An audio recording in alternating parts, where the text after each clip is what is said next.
I'm blessed enough to receive quite a few listener questions from around the world now that our show has reached a certain size of subscriptions through YouTube in particular, which is such a great global platform to reach people from all kinds of cultures, but also from our main podcast feed and from some of my social media interactions. And I've noticed a pattern recently, especially with some questions. And so I picked this one from Elena in Lisbon, Portugal, as a good sample of similar types of questions I've been getting. Elena asks, Brian, with so much negative news dominating global headlines, can you share one big reason to be truly optimistic about the future of our world? And I think I can share dozens. I think I can probably share maybe 200 or 300 reasons to be optimistic. And so I thought one way to maybe stand out from some of the rest of the topics on my main podcast feed is to just focus on the positive and to share a new segment I'm calling Positive Vibes that I hope that even if you're not interested in all the topics all the time that I have on my main interview podcast feed, the Brian J. Matos podcast, and if my musings aren't all that interesting all the time, who doesn't want to hear something positive? And what I'm going to try to do is to source these from research that I'm doing for future shows, research I've done for shows in the past, research, reading, things that I'm hearing about, seeing about. Maybe there's not really a perfect guest to bring them on, but reasons to truly be optimistic, truly be positive about our world and where it's going. So here's my first installment. And thank you, Elena, and all the other listeners who had similar questions like this for giving me this idea and hopefully giving you something to smile about and something to look forward to. So my first entry, and I thought long and hard about what I wanted the first of these to be. I wanted it to be something that was universally something we could all look forward to and hopefully unequivocally would be a positive. And so I came to medical advances in general, and there's many of them.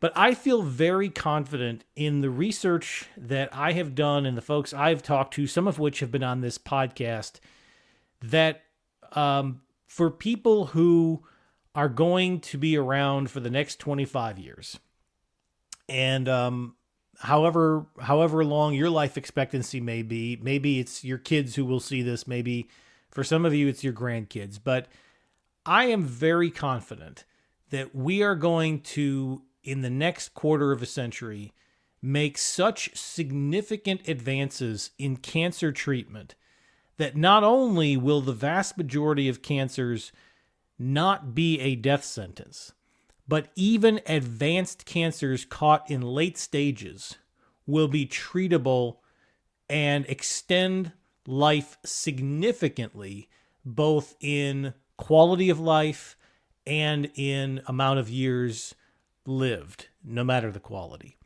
Now, the reason I hold back from saying there will be a quote-unquote cure for cancer is I don't foresee a day like the moon landing where a scientific community from some corner of the world comes out and declares that they have found the secret cure for all cancers in the world, and it will be readily available to everybody in the next 3 or 4 years with enough manufacturing, production, and distribution. I don't think that's realistic. We really haven't seen very many things like that. Even miracle vaccines of the past that allowed us to put polio or other diseases that used to be crippling and common, into the background. Even those took time to truly roll out, to truly be proven, to truly be tested. Cancer research has come a long way. If you stop and think back even over 20 or 30 years, how many advances have been made, how much longer people with cancers are living, how many cancers, if caught early, can be either fully cured or significantly reduced.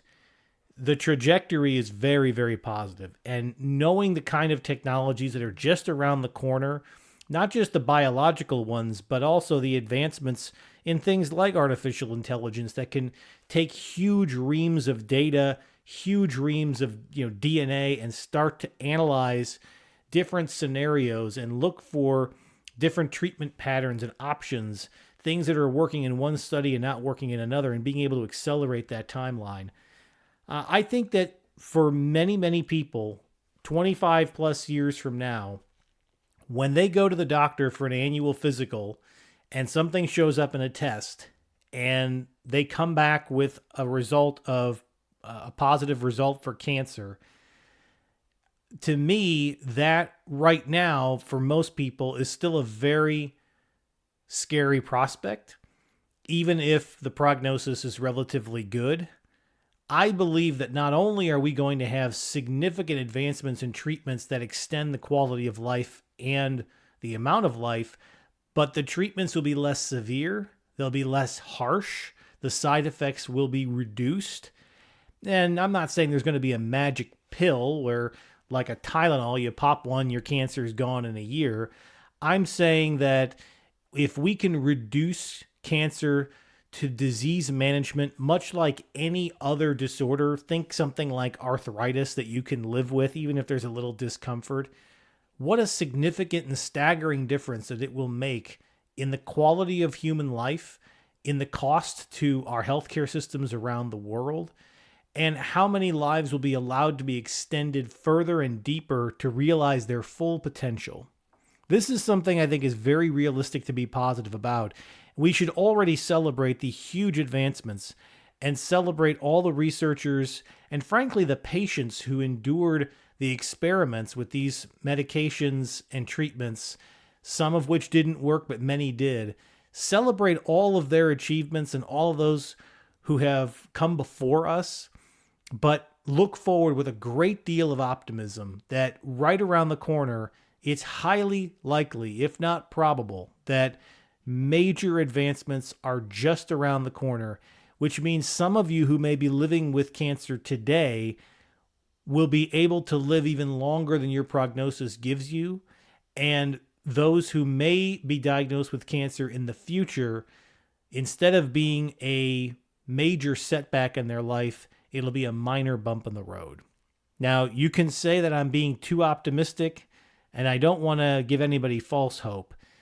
But when you think about the number of human minds that are on this problem, the amount of attention, focus, and even the amount of goodwill that's pointed in one common direction, I think there's very strong reason to be optimistic that we will live to see the day where cancer is just another disease that can be treated and managed and allow us to live through it in a healthy and positive and productive way. I hope you'll join me in sharing those positive vibes into our world that could use them. And if you have any personal stories that you'd like to share, or if you have any commentary on my positive vibes, I'd love to hear from you. BrianJMatos.com is my website. You can find me at info@brianjmatos.com. And if you have questions for me, or if you have ideas, or if you'd like to share your positive vibes, I'd love to hear from you on any of your favorite social media channels, on this YouTube channel, and of course via email as well. Thank you all for listening. And in addition to staying curious, I hope you'll stay positive.